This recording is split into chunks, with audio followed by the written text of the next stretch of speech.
Hello, Fan Formula. It's glam time. So, in the true spirit of Monaco, I've gone and put my glad rags on. I'm pretending that I'm off to some nice posh do on someone's mega yacht, and there are going to be lots of Formula One drivers there. Keep dreaming, Ailish. Keep dreaming. But to any teams or team personnel who will be watching this video, this is a style that you're missing from your team parties. I mean, I'm the highlight of the party. So get hiring. You guys need me. So with that out of the way, let's go on to this week's questions. Right, question number uno. I think the whole incident with Maldonado was stupid. How can he go from on top of the world with last race's result to literally being back under it again this weekend? There was no need for Maldonado to do what he did to Perez, and he got what he deserved, in my view. You can't honestly expect to do something like that and think that you can get away with it, especially at a track where you are really close to the barriers and constantly on the limit. You just can't do that. It's stupid. He clearly hasn't learned what he did to Lewis Hamilton last season. I mean, when is he ever going to learn? Clearly never. Right, question number dos. At the end of the day, Seb didn't set a time because he knew he couldn't get pole position. And that's not being a spoil sport or a bad loser. Strategy is so important this season, as it is so unpredictable that anything can happen. So you need to get it exactly right in the race. I think Seb was focusing more on the race because he knew his strategy would work, which it did, than risking losing tyres and starting exactly where he is. So he thought, okay, I'll save tyres and start where I am and try and make places in the race, which is the right way to go, because you don't get points in qualifying, you only get points in the race, and that's what you need to win championships.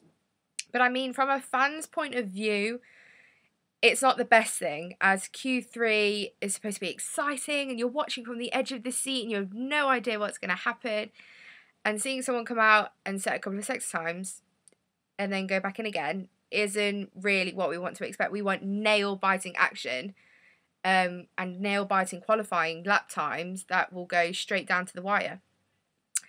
Question number 3. Right. With everything that has happened to Lewis Hamilton so far this season, I'm surprised he hasn't packed up and left already. I mean, what is going on with things being dropped on his head from the pit wall? Do McLaren not like Lewis Hamilton anymore? Because it looks like they're doing everything possible to get him to leave. And I know Lewis has been at McLaren for a long time now, and he has a lot of history with the team. But he's a driver that can win multiple championships. And at the moment, Lewis won't be able to achieve that with this team if they keep screwing him over. So I think he really should start looking at contracts and better offers from other teams. Bonus question. For me, the Monaco Grand Prix is one of the highlights of the Formula One season. You know, the season opener is always a highlight and the final race of the season is always exciting. But Monaco is what everyone looks forward to in the season. And I know overtaking is difficult at the track, but on the other hand, it's a track where drivers have no time to relax. They are constantly on the limit.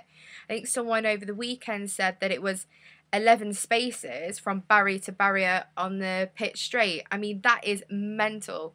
Cars driving through that at 180 miles an hour, like, come on, it is Monaco, baby. I know halfway through the race yesterday got a little boring, but you can't keep your eyes off the race. You can't kind of get up and leave and then come back to watch the end, because anything can happen at any time. Monaco has something about it that makes you watch. You cannot not watch it. You get what I mean? The Monaco Grand Prix is just in a league of its own. The multi-millionaire pound mega yachts that sit in the harbour, the Hollywood stars that grace the paddock and the pit lane, all the parties and events. It's a Grand Prix that everyone wants to attend and everyone wants to watch. I just don't know what Formula One would do if it wasn't on the calendar. So with that, that is the end of this week's Fun Formula. I hope you've liked my outfit. And I can't wait to see all you glamified people in the Fun Formula that will come out on Wednesday. So thank you for watching, and I shall see you all next week in my not so glamorous self, back in my sweats with my hair tied back and looking scrubby. So get used to this because you will never see this again. Thanks for watching. I'll see you all next week, guys. Bye.